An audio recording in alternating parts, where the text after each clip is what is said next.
আসসালামু আলাইকুম। অল্টারনেটিভ এডুকেশনের পক্ষ থেকে তোমাদের সবাইকে স্বাগতম। আমি মোহাম্মদ ইবনে তোহা।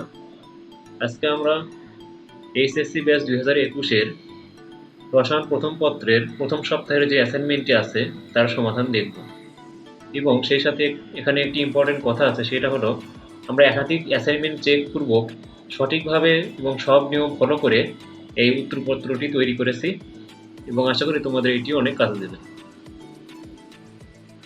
তাহলে আমরা প্রথমে প্রশ্নপত্রটা দেখে নেই। তাহলে রসায়ন যে প্রথম অ্যাসাইনমেন্টটি আছে সেটা হলো দ্বিতীয় অধ্যায়ের উপরে গুণগত রসায়ন, প্রথম পত্র বইয়ের গুণগত রসায়ন চ্যাপ্টারের।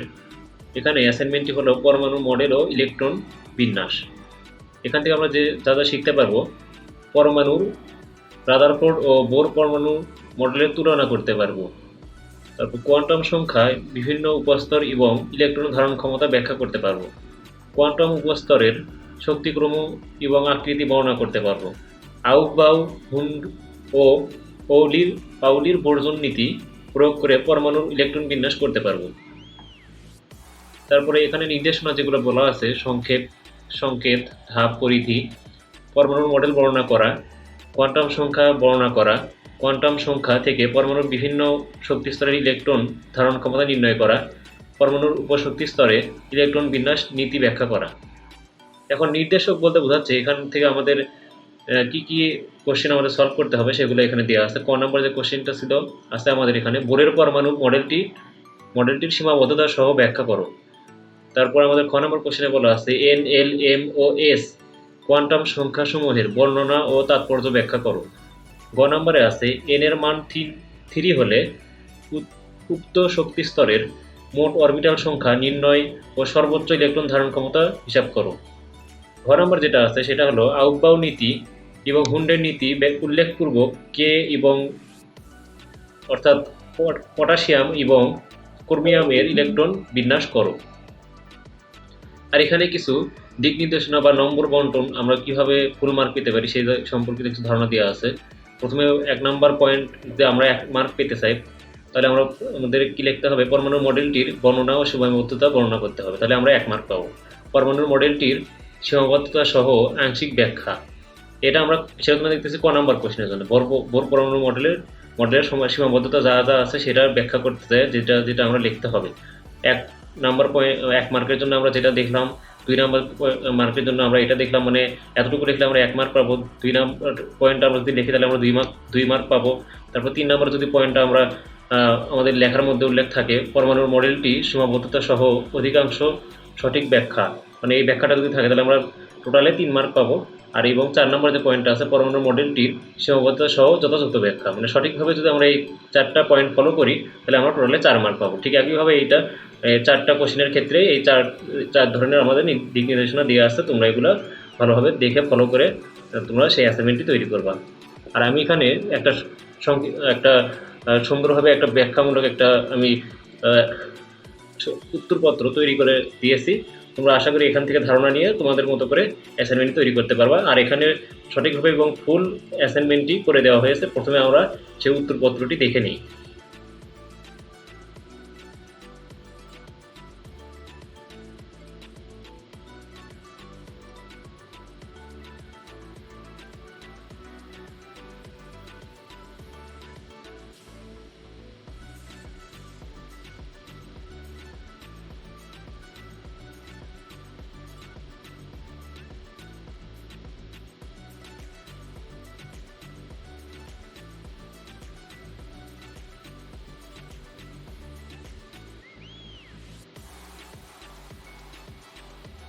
তাহলে আমরা উত্তরপত্রটি দেখে নিলাম। সিরিয়াল ওয়াইজ আমাদের উত্তরপত্র এখানে লিখে দেওয়া আছে। এখন আমরা সংক্ষিপ্ত আকারে কিছু সমাধানটার সংক্ষিপ্ত আকারে দেখব। সমাধানটার মানে শুধু তো উত্তরপত্র জানলেই হবে না, আমাদের সাথে সমাধানটা কিভাবে হলো বা প্রত্যেকটা কোশ্চেনের যে ব্যাখ্যামূলক সমাধান আছে সেটাও আমাদের জানতে হবে। প্রথমে যেটা ছিল কোশ্চেনটা আমরা একটু দেখে নিই আরেকবার, সেটা হলো বোর পরমাণু মডেলটি সীমাবদ্ধতা সহ ব্যাখ্যা। তাহলে বোর পরমাণু মডেল সম্পর্কে আগে আমাদের ধারণা করতে হবে। সেটা হলো বোর পরমাণু মডেল অর্থাৎ নিলস বোর, আমাদের ডেনমার্কের প্রখ্যাত বিজ্ঞানী নিলস বোর, যিনি 1913 সালে এই মডেলটি মানে উপস্থাপন করেন। আর তার মডেলে ৩টি অংশ ভাগ করা হয়েছিল। সেটা প্রথম যে ধারণাটা ছিল সেটা হলো শক্তি সম্পর্কিত, অর্থাৎ শক্তি স্তর সম্পর্কিত মতবাদ, কৌণিক ভরবেগ সম্পর্কিত মতবাদ এবং শক্তি শোষণ ও বিকিরণ সম্পর্কিত মতবাদ। তারপরে এখানে মডেলটি দেখানো হয়েছে। প্রথমে আমরা যেটা দেখবো শক্তি স্তর সম্পর্কিত মতবাদ। এখানে শক্তি সম্পর্কিত মতবাদ লেখা আছে, তোমরা এখানে একটু মিস্টেক আছে, তোমরা এখানে শক্তি স্তর সম্পর্কিত মতবাদ লিখে নিবা। তাহলে শক্তি স্তর সম্পর্কিত মতবাদ তোমরা তো জানোই যে আমাদের পরমাণুটিকে একাধিক শক্তি স্তরে বিভক্ত করা যায়, যেগুলোকে আমরা K shell, L shell, M shell, N shell নাম দিতে পারি। আর সেই সম্পর্কিত এই ব্যাখ্যা এখানে দেওয়া আছে। আর তোমরা হয়তো বা ইন্টারনেট তো এগুলো সব কিছু ব্যাখ্যা আকারে করেই রেখেছো, আমি আজ এভাবে ব্যাখ্যা করলাম না, যে তোমরা তো সব কিছু জানোই। আমি জাস্ট হালকা করে আমি ব্যাখ্যা করে দিলাম। আর তোমরা এখান থেকে এই যা যা লেখা আছে এগুলো উঠাই নিবা এবং তোমাদের বইয়ের সাথে মিলায়ে তোমরা তোমাদের মতো করে অ্যাসাইনমেন্টটি লিখবা। তারপর আমাদের কৌণিক ভরবেগ সম্পর্কিত মতবাদ। কৌণিক ভরবেগ বলতে বোঝায় যখন আমাদের কোনো কিছু ঘোরে, বা যেমন ফ্যান ঘুরতেছে তার একটা কৌণিক বেগ থাকবে। তাহলে ইলেকট্রন যেহেতু একটা আমাদের একটা নির্দিষ্ট পথে ঘুরে, তার পরমাণুর তোমার নিউক্লিয়াসকে কেন্দ্র করে ঘুরে, তাহলে তার একটা কৌণিক ভরবেগ থাকবে। আর সেটা আমরা জানি কৌণিক ভরবেগের সূত্রটা হলো mvr সমান NH/2π। এটার মাধ্যমে আমরা তার কৌণিক ভরবেগটা, ইলেকট্রনের কৌণিক ভরবেগটা নির্ণয় করে থাকি। সেই কৌণিক ভরবেগের সম্পর্কিত ধারণা দিয়েছেন তিনি। তারপর শক্তির শোষণ ও বিকিরণ সম্পর্কিত যে মতবাদ। শক্তির শোষণ ও বিকিরণ সম্পর্কিত মতবাদ বলতে বোঝাচ্ছে যে আমরা এই যে দেখো এখানে লেখা আছে, এই বোর পরমাণু মডেলটি মেইনলি আমাদের কোয়ান্টাম, যে আমাদের ম্যাক্স প্লাঙ্কের যে কোয়ান্টাম মতবাদ সেটাকে ফলো করে তৈরি করা হয়েছে। আর ম্যাক্স প্লাঙ্কের যে কোয়ান্টাম মতবাদ ছিল সেটা ছিল যে শক্তির শোষণ এবং বিকিরণ সম্পর্কিত, অর্থাৎ উনি দিয়েছেন ব্ল্যাক বডি থিওরি সম্পর্কিত একটা ধারণা।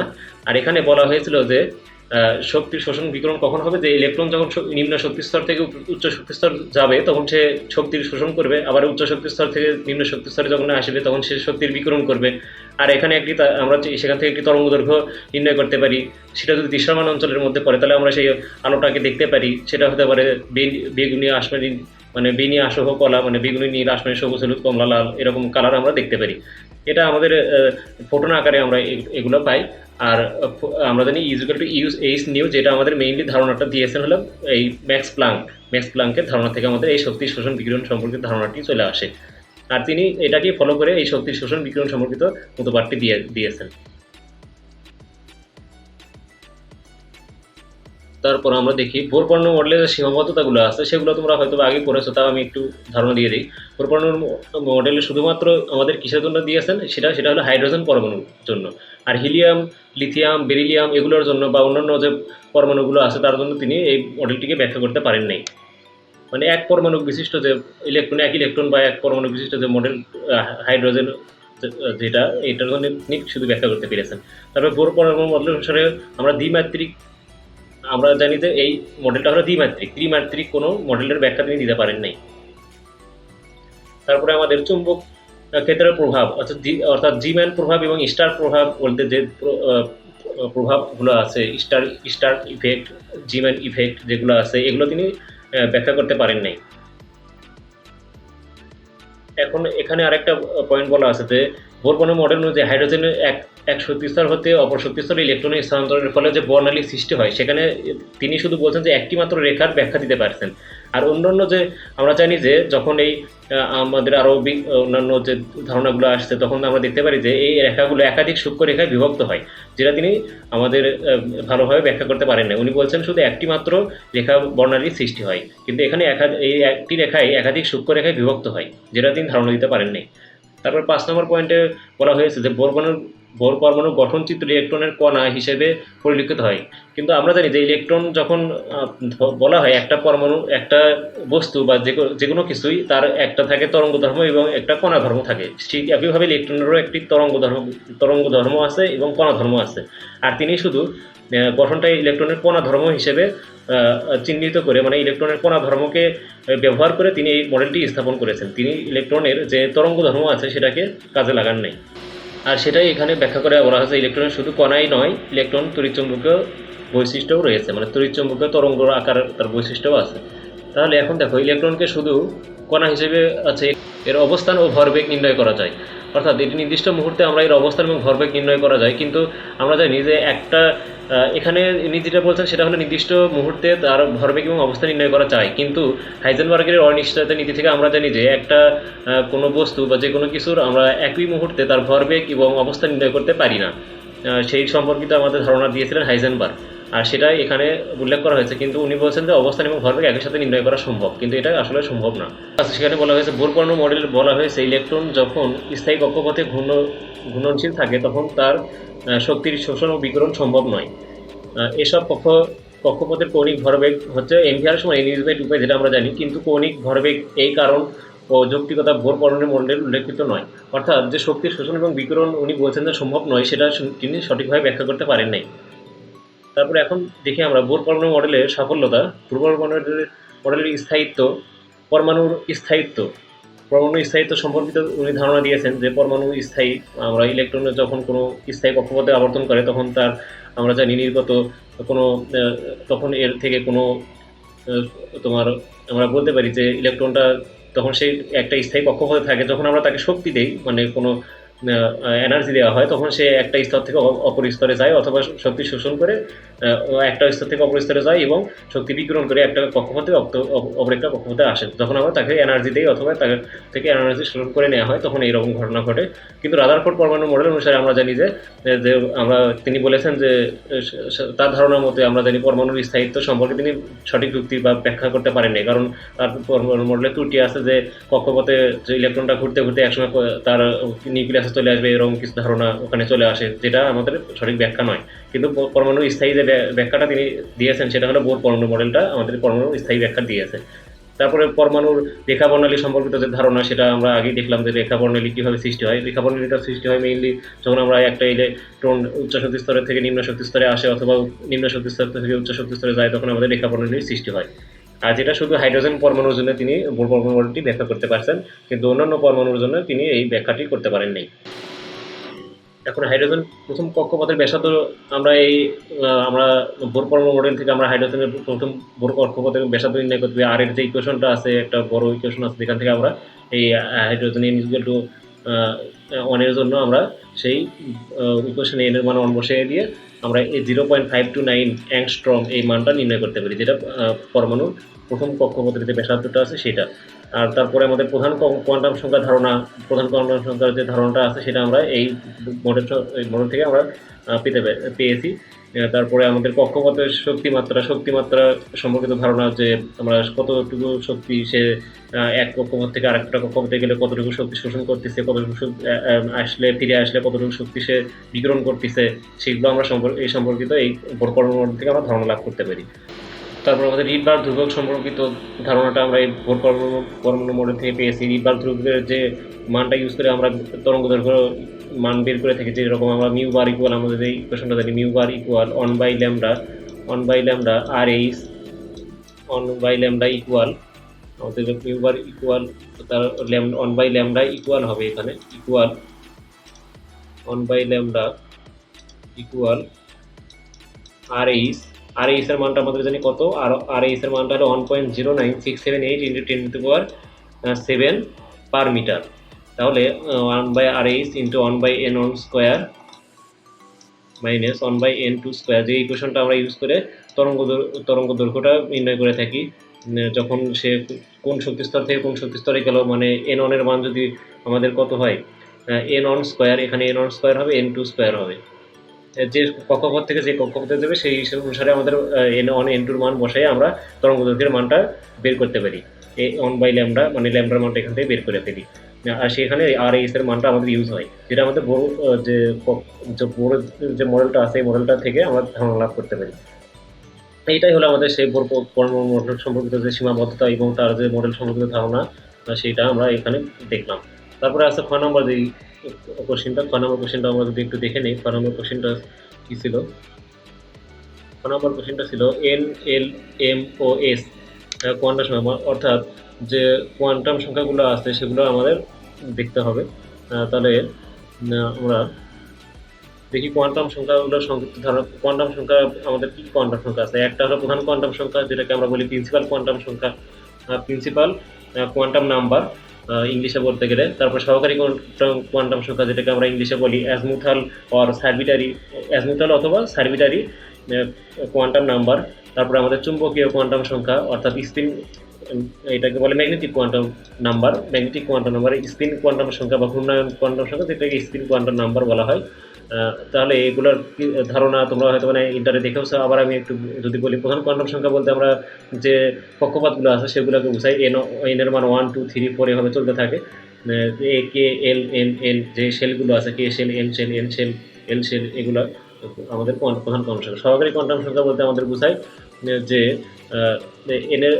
এল দ্বারা, যেটাকে আমরা এল দ্বারা প্রকাশ করে থাকি। এই প্রধান কোয়ান্টাম সংখ্যা যে উপশক্তি স্তরে বিভক্ত হয় সেগুলোকে আমরা আমাদের বলি সহকারী কোয়ান্টাম সংখ্যা, যেটাকে এল দ্বারা প্রকাশ করা হয়। এল এর মান আমরা জানি, এন এর মান যখন এল 1 হয় তখন এল এর মান 0, এন এর মান যখন 2 হয় তখন এল এর মান হয় 0 1, এভাবে চলতে থাকে। আর সেটাকে আমরা উপশক্তি স্তর যেগুলোকে আমরা এসপিডিএফ বলে থাকি সেগুলোকে আমরা সহকারী কোয়ান্টাম সংখ্যা বলে থাকি।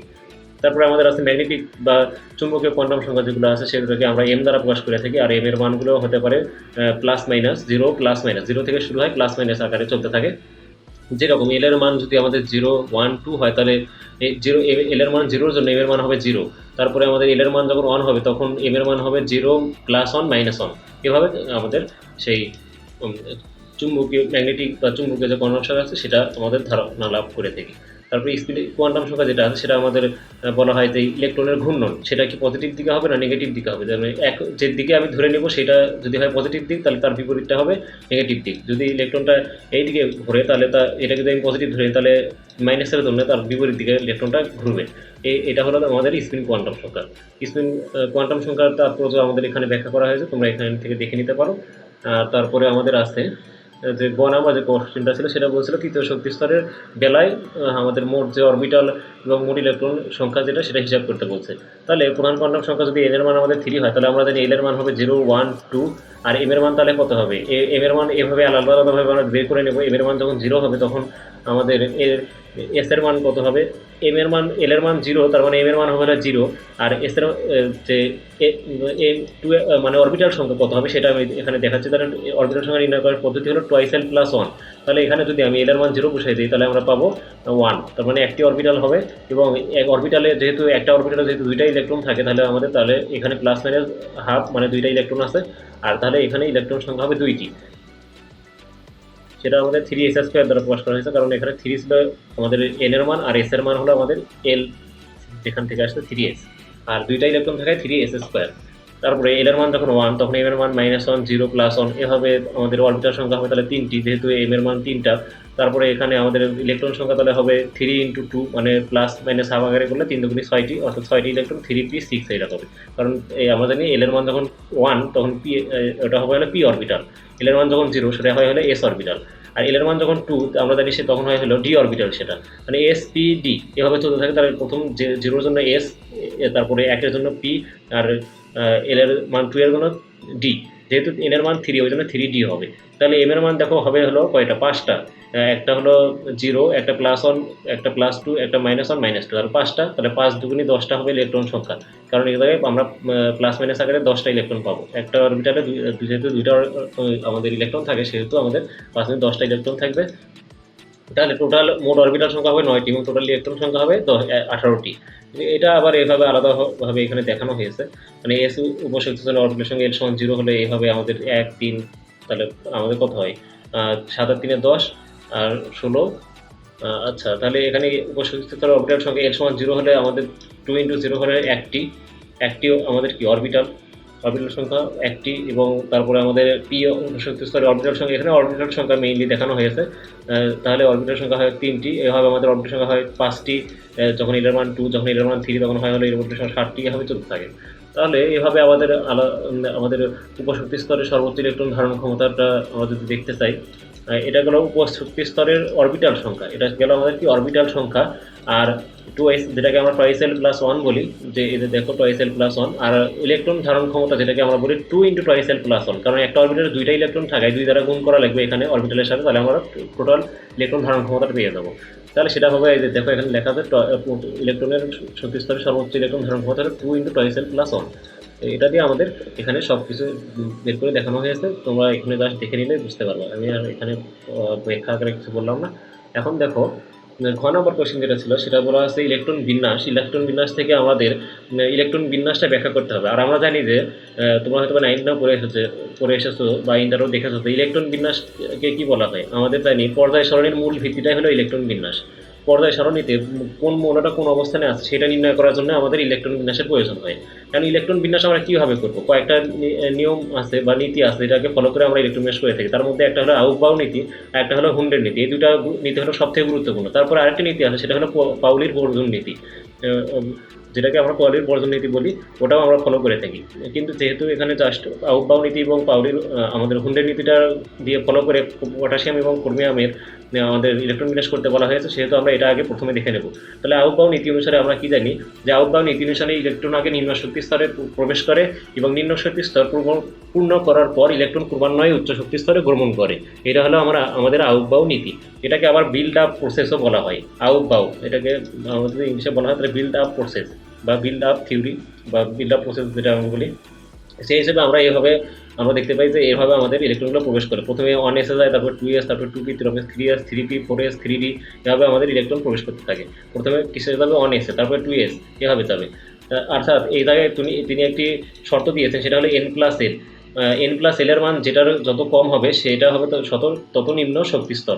আর নিম্ন শক্তিস্তরগুলো পূরণ করে ইলেকট্রন ক্রমান্বয়ে উচ্চ শক্তিস্তরের দিকে যাবে। অর্থাৎ n+l এর মান যত বেশি হবে ইলেকট্রন তত পরে সেই শক্তিস্তরে প্রবেশ করবে।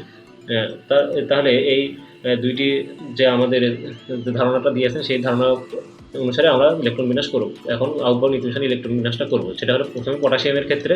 পটাশিয়ামের আমরা জানি পারমাণবিক সংখ্যা হলো 19।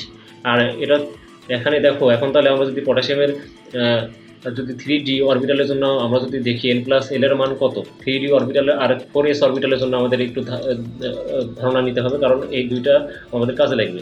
দেখো এই জায়গায় 3dর ক্ষেত্রে আমাদের আসে l+l এর মান আসে 3 × 2 আর কি। আমাদের এল এর মান যখন 3 তখন এল এর মান আমরা জানি 0, 1, 2, অর্থাৎ এল এর সর্বোচ্চ মান হলো 2। তাহলে 3 + 2 ইকুয়াল হয় 5।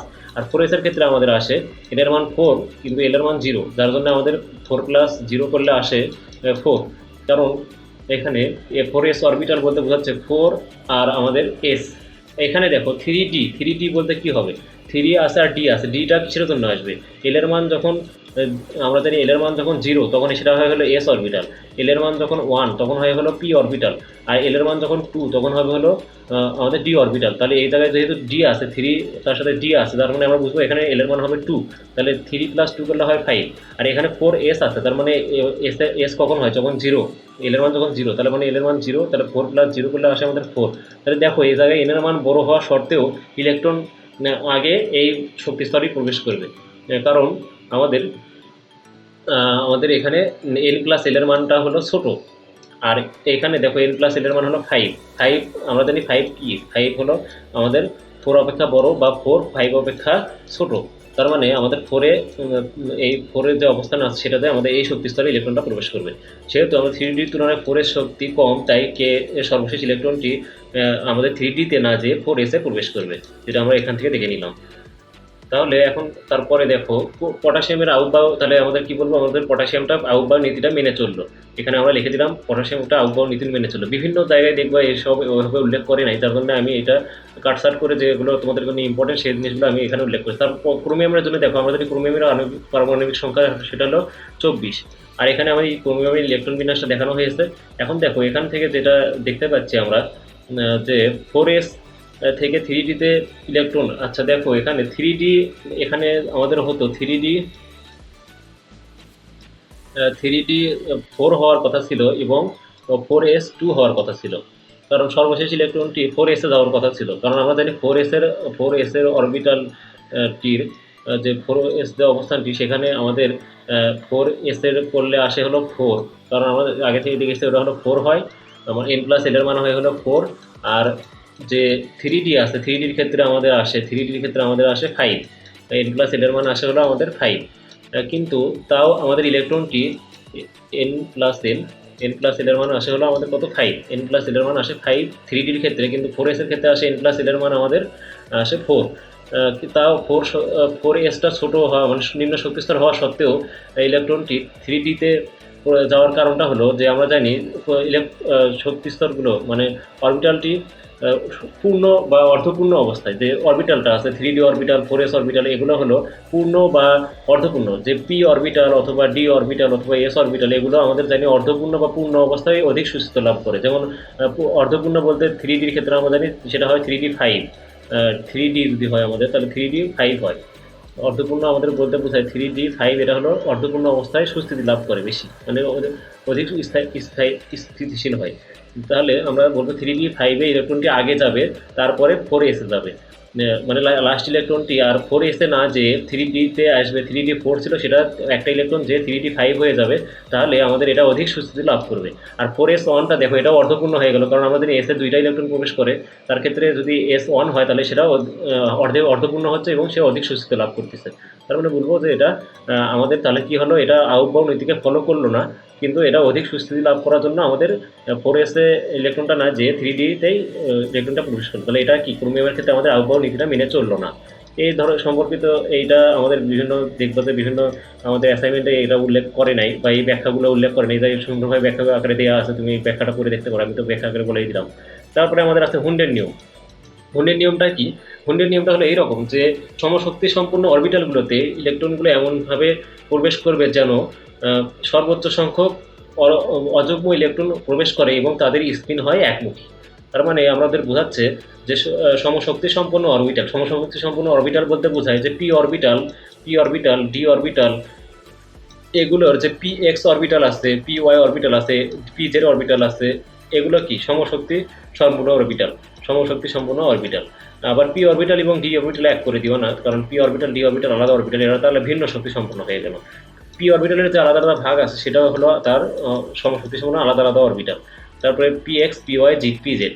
আর ডির ক্ষেত্রে আমাদের একইভাবে আছে D X Y D Y Z D X square minus Y square এভাবে আসে। তাহলে আমাদের দেখো এখানে ব্যাখ্যা সংখ্যাটাতে বলা আছে, আর এখানে P X P Y P Z এর বিভিন্ন মানের জন্য আমাদের এখানে ইলেকট্রনগুলো কীভাবে প্রবেশ করে সেটা দেখানো হয়েছে।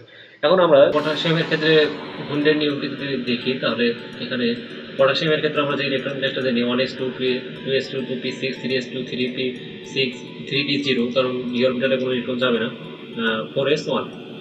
এখন দেখো এখানে যদি আমরা এই নিচে হুন্ডের নিয়ম যেটা আছে, যেটা বক্স আকারে আমরা জানি অরবিটালগুলো বক্স আকারে যদি দেখাই আমরা লিখতে চাই, তাহলে 1s2 এর ক্ষেত্রে একটা বক্স হবে, এখানে আর একটা 2s2 এর ক্ষেত্রে আমাদের একটা হবে, 2p6 এর জন্য আমাদের এখানে তিনটা অরবিটাল আলাদা আলাদা হবে, যেটা আমরা জানি যে 2px মানে 2px 2py 2pz এরকম বক্স হবে, আলাদা অরবিটালে বিভক্ত হবে ওইটা তোমার। তারপরে আছে আমাদের 3s2 এর জন্য আলাদা একটা বক্স হবে, তারপর 3p6 এর জন্য আবার এরকম তিনটা বক্স হবে।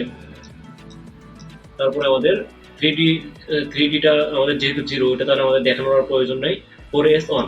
এখন দেখো তাহলে আমাদের ইলেকট্রনগুলো যেরকম করে আছে প্রথমে একমুখী দিলাম, তারপর আরেকটা বিপরীতমুখী একমুখী দিয়ে দেওয়ার পর আরেকটা বিপরীতমুখী যেভাবে আমাদের আছে 1s2 2s2 তারপরে 2p6, কিন্তু এগুলো ইলেকট্রন দ্বারা পূর্ণ, সেহেতু আমরা এভাবে পূরণ করবো, একটা একমুখী আর একটা তার বিপরীতমুখী হিসেবে।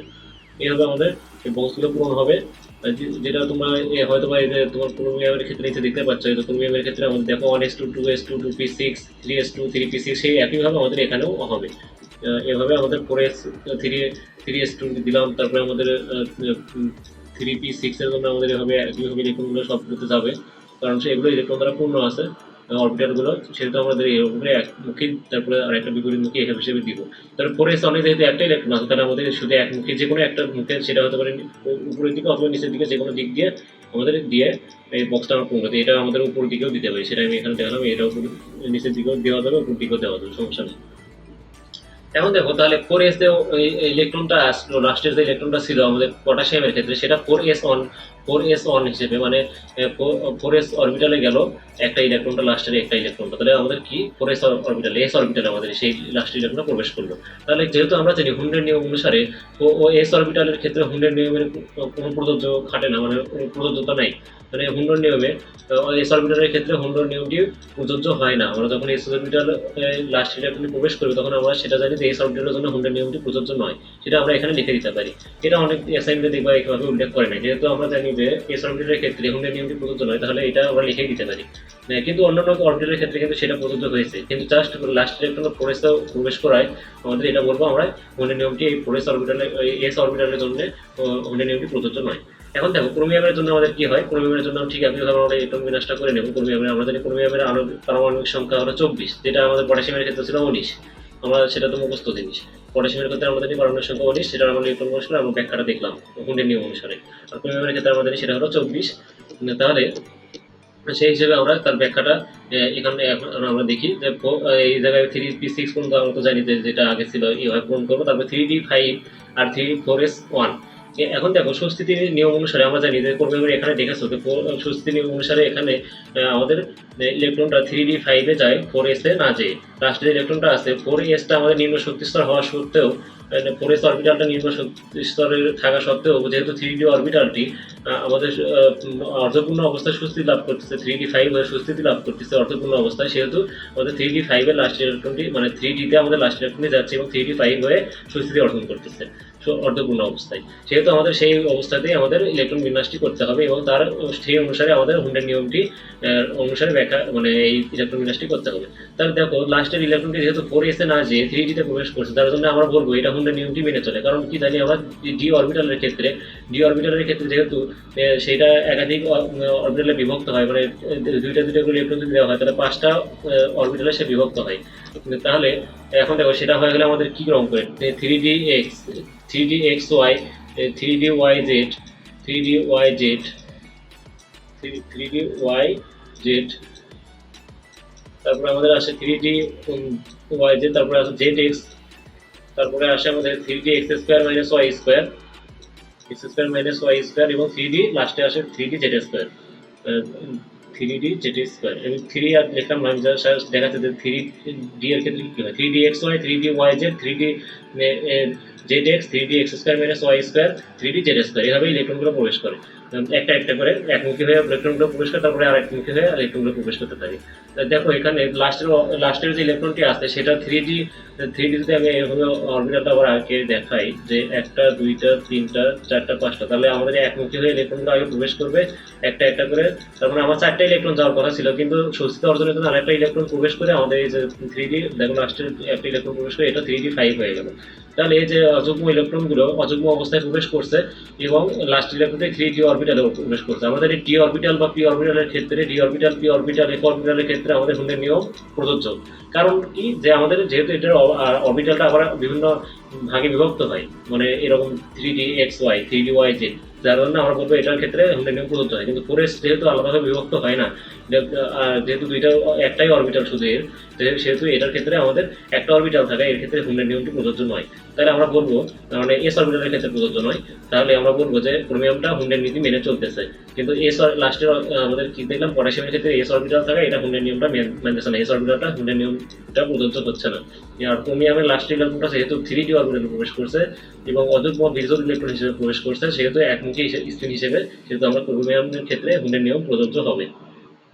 তাহলে আমাদের আরেকটা যে কোশ্চিনে আরেকটা জিনিস উল্লেখ ছিল, যেটা তোমাদের কোনো অ্যাসাইনমেন্ট আমি ওইভাবে দেখি নাই, যেটা আসলে দেওয়া উচিত। কারণ তোমাদের কোশ্চিনে দেখো বলা আছে যে আউকবাউ নীতি, এই যে এখানে দেখো আউকবাউ নীতি, হুন্ডের নীতি এবং পাউলির বর্জন নীতি এটাও উল্লেখ আছে। তো সেহেতু আমাদের পাউলির বর্জন নীতিটাও একটু দেখে নেবো যে পাউলির বর্জন নীতিটা আসলে কি।